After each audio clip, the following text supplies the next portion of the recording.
Precaución, en este programa se hablará de tendencias, actualidad, innovación, creatividad, con invitados y expertos que te harán correr el riesgo de aprender muchísimo.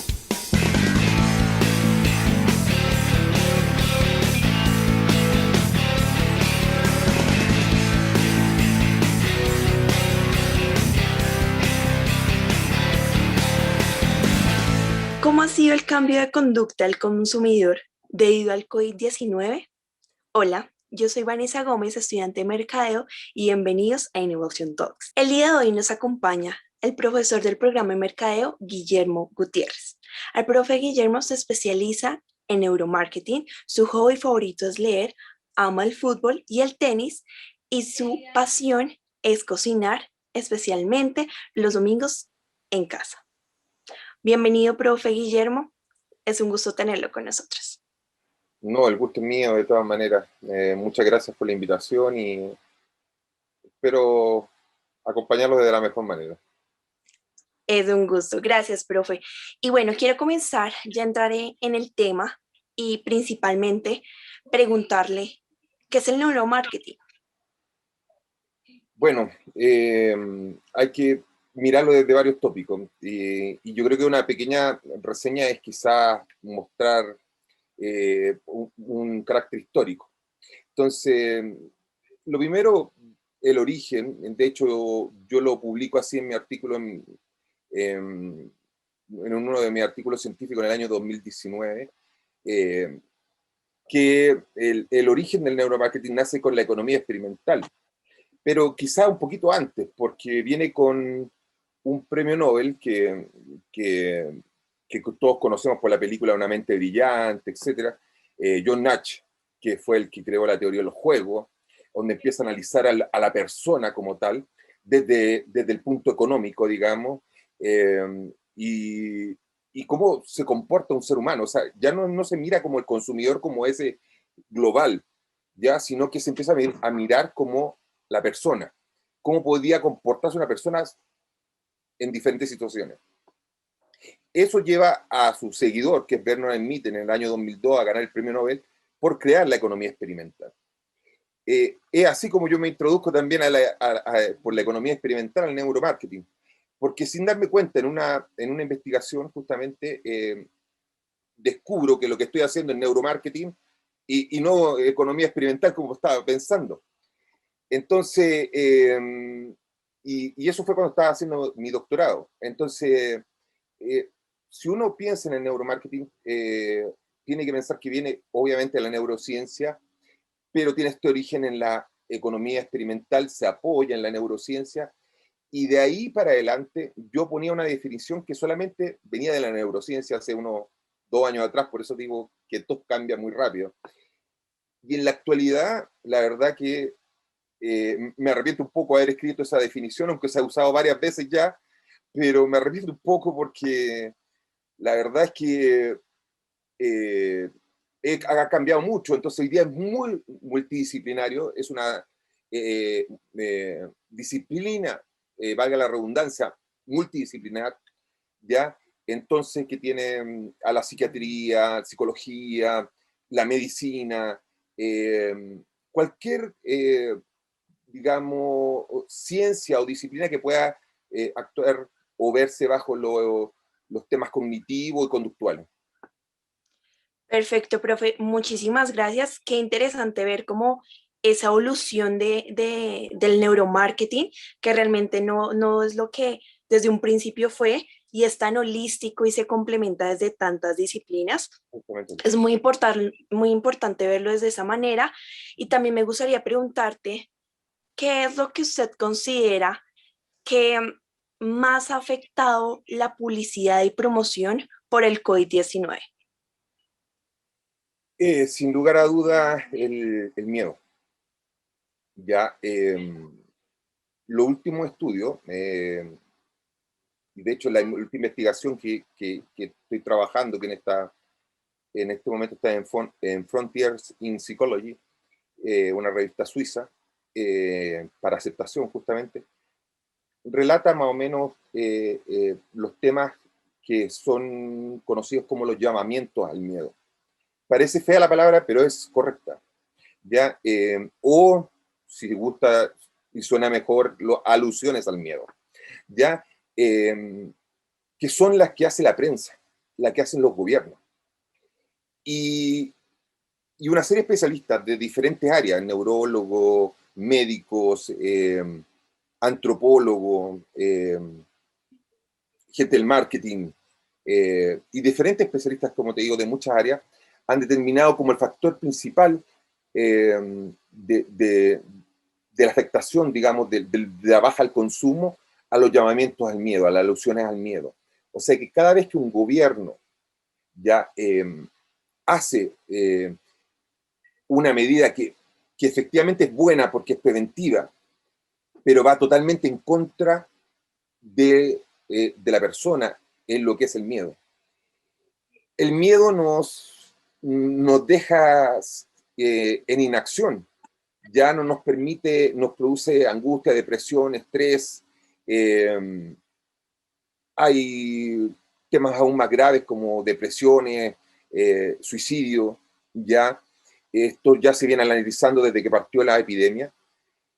Y claramente el factor para mí primordial en este momento es el miedo. O sea, hay otros más, que si gusta los vamos a ir conversando más adelante. Pero el factor primordial del cambio del consumidor es... Ok, profe, muchas gracias. Es muy interesante analizar cómo ese sentimiento en el consumidor durante pues esta crisis mundial.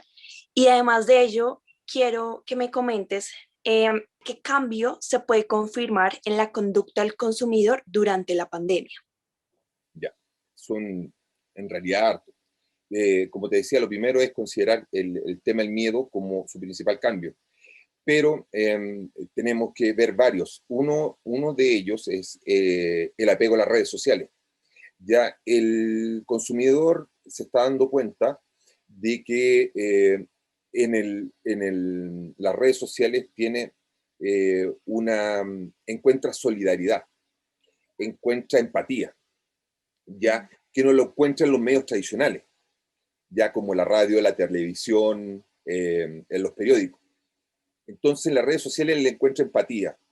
Estamos en una época de soledad, ya. Entonces, todo lo que sea solidario, obviamente, ayuda al consumidor. Hoy día, valores como la solidaridad, el apego, la unión, son primordiales para que una empresa pueda conquistar, por ejemplo, a un consumidor. ¿Ya? Aquí hay un tema polémico, porque resulta que dentro de lo que ha cambiado la conducta del consumidor, ha aceptado cosas negativas también. Por ejemplo, tenemos un consumidor que está mucho más despierto, que es mucho más exigente, que le importa muchísimo la responsabilidad social, pero además de ello, es capaz de permitir, por ejemplo, el greenwashing. Te explico brevemente lo que es el greenwashing, que es el lavado de imagen, ya que hacen una empresa. Por ejemplo, lo que hizo Volkswagen cuando cambiaba los switches estos de computadora para que cambiar el efecto de los gases, ¿ya? Y se mostraran como vehículos menos contaminantes. Y increíblemente que no está perdonando otras cosas, por ejemplo, que empresas que hayan participado en los llamamientos al miedo, ¿ya? Pero está perdonando a aquellos que han hecho greenwashing. Entonces, es como contradictorio. Entonces, Sí. yo hace unos meses le enseñaba a mis alumnos, ¿ya? De que el greenwashing era súper poco ético. Y lo sigue siendo, digamos, pero hoy día lo tengo que enseñar casi como una estrategia, porque resulta. Entonces, es increíble lo que ha pasado con el cambio de la conducta del consumidor. Tenemos un consumidor de pánico, ¿ya? Que es otra de las características actuales, consume por pánico, o sea que está consumiendo más productos de primera necesidad, ¿ya? Y está tratando de acaparar, ¿ya? O sea que cada vez que teme o que se baja viene una nueva ola o cosas así, acapara alimentos, ¿ya? Hay un cambio en la alimentación tremendamente grande, están las bebidas azucaradas como primera, la bebida energética, el licor. También, lamentablemente, entra el abuso de la sustancia como drogas y, digamos, barbitúricos y otros similares. Entonces, hay digamos, es un cambio total. Yo creo que no se había visto en la historia desde que analizamos por lo menos al consumidor, no habíamos visto un cambio tan brutal como el que está teniendo en el último año. Correcto, sí, y es notorio, se ha visto afectado también el mercado. Profe, llegamos ya cerrando esta sección de preguntas. Me gustaría que les tendieras una invitación a estas personas que nos están viendo y nos están escuchando en este momento, desde la parte de neuromarketing. ¿Qué les aconsejas? ¿Un mensaje? Cuéntanos. Bueno, principalmente la empresa no participar en la alusión al miedo, si hacer videos, transmisiones en vivo, ha demostrado ayudar mucho durante la pandemia a las empresas. Trabajar temas como, vuelvo a repetirlos, como la solidaridad, la unión, ya, la fraternidad, que parece que son más importantes que otras cosas que antiguamente eran importantes para un consumidor normal. Y entender que el consumidor ya cambió. Si yo tuviera que hacer una predicción como economista que soy de profesión, digamos, mi predicción sería de que el consumidor cambió y cambió para siempre. No va a volver atrás. O sea, y ese es el rigor y ese va a ser con el que nos vamos a tener que encontrar ahora de aquí en adelante. Correcto, profe. Gracias, muchísimas gracias, profe. Y llegamos como a nuestra parte final, donde siempre a nuestros invitados les damos la parte que nos digan su frase favorita que los inspiró como en todo su proceso profesional, ya sea en tu caso el neuromarketing y tu libro favorito. Ya, no tanto como una frase, pero sí la vida de John Nash ha sido una inspiración tremenda para mí. Creo que una persona que fue premio Nobel con los problemas psíquicos psiquiátricos, perdón, que tenía él, y que haya sido profesor toda su vida, investigador, científico, y finalmente haya recibido el Nobel, un ejemplo, digamos, para cualquier persona. Eso ha sido como mi gran figura de inspiración. Y mi libro favorito es Noche Blanca de Dostoyevsky. Difícil, un libro difícil de leer. Interesante, interesante, profe. Siempre yo digo que lápiz y papel e ir anotando todos los libros que nos van comentando siempre nuestros invitados porque son muy interesantes y pueden llegar a gustar, a tener conocimiento y de ser de gran valor e importancia. Bueno, profe, hasta aquí nuestra cápsula del día de hoy. Muchísimas gracias a todas las personas que nos vieron y nos escucharon en el día de hoy, en especial al profe Guillermo por su compañía. Recuerden no perderse de nuevos programas con excelentes temáticas cada semana. Hasta en una nueva cápsula. Adiós.